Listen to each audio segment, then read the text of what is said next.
Hello everyone, সবাই কেমন আছেন? আশা করি সবাই সুস্থ আছেন, ভালো আছেন। তো আমি একটা আইপিএসের ভিডিও নিয়ে আপনাদের সামনে আসলাম। অনেকেই আছে বাজার থেকে ট্রান্সফর্মার কিনেন, মাদারবোর্ড কিনে আইপিএস বানাতে পারেন না। কিভাবে আইপিএসটা সেটিং করতে হয় এটা জানেন না, ট্রান্সফর্মারটা কিভাবে লাগাতে হয় সেটাও জানেন না। তো তাদের জন্য এই ভিডিওটা। তো দেখতে থাকুন, ভিডিওটা স্কিপ করবেন না। আর যদি আমার ভিডিওটা ভালো লাগে তো আমার চ্যানেলটা সাবস্ক্রাইব করে পাশে থাকবেন, তাহলে নতুন নতুন ভিডিওর নোটিফিকেশন সবার আগে আপনি পেয়ে যাবেন। তো স্টার্ট ভিডিওয়ে চলে যাই। তো দেখেন এখানে এটা একটা হাফ ওয়েভ ট্রান্সফর্মার, ফুল ওয়েভ একটা ট্রান্সফর্মার। তো দেখেন এখানে আছে একটা কানেকশন, এখানে একটা কানেকশন, এখানে একটা কানেকশন। এটা হচ্ছে স্কোয়ারের একটা ট্রান্সফর্মার।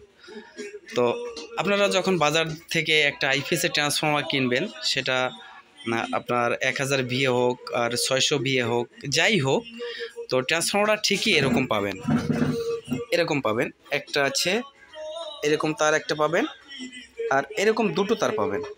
এই যে দুটো তার দেখছেন, এই দুটো তার আসবে এই হিটসিংয়ের গায়ে, এইখানে একটা তার দিবেন। আর এই বাদ বাকি যে তারটা দেখছেন, এই তারটা এই হিটসিংয়ের গায়ে স্ক্রু দিয়ে এঁটে দিবেন। তো গেল, বাকি থাকলো এই আরেকটা তার।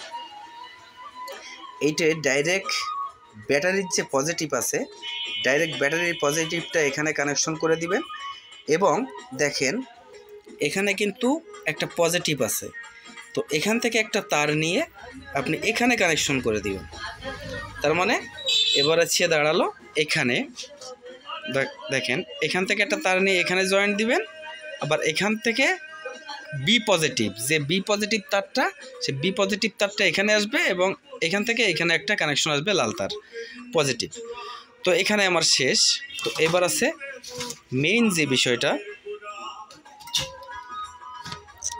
দেখেন এখানে আমার বিভিন্ন ধরনের লুপ বের করা আছে, 260 ভোল্ট, 140 ভোল্ট, 220 ভোল্ট। তো একটাকে আপনি নিউট্রাল ধরবেন।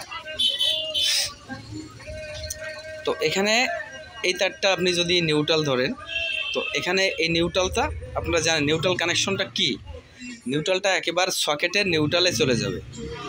আর এখানে আছে 140 ভোল্ট, এই 140 ভোল্টটা আপনি এখানে দিবেন, এখানে 140 ভোল্ট। তো আরেকটা বিষয় দেখেন, আপনাদের আরও সহজ করে দিচ্ছি ভিডিওটা। আপনারা যে নাতাশা সার্কিটটা কিনবেন মার্কেট থেকে, তো নাতাশা সার্কিটে কিন্তু একটা ডায়াগ্রাম আঁকানো থাকবে। তো সরাসরি আপনারা মাদারবোর্ডটা এখানে রাখবেন, মাদারবোর্ডটা এখানে রাখার পরে ট্রান্সফর্মারটা এইভাবে সাজায় তুলেন। তারপরে দেখেন এখানে কিন্তু এইটি ট্রান্সফর্মার, এটা হচ্ছে ট্রান্সফর্মার। আর এই কানেকশনটা দেখছেন, এই কানেকশনটা হচ্ছে এই। তো এখানে আমরা সরাসরি চলে যাব, এখানে একটু জুম করে দেখাই। তো দেখেন এখানে আছে নিউট্রাল, এই যে দেখছেন এটা হচ্ছে নিউট্রাল। তো আমার নিউট্রাল কানেকশনটা আসছে এইখানে। এইবার যাবে 140 ভোল্ট। তো 140 ভোল্ট যে চার্জিং ভোল্টেজটা, এই 140 ভোল্ট চার্জিংটা এইখানে আসবে। আর এখান থেকে একটা তার নিয়ে এই নিউট্রালে জয়েন করবেন, ঠিক আছে।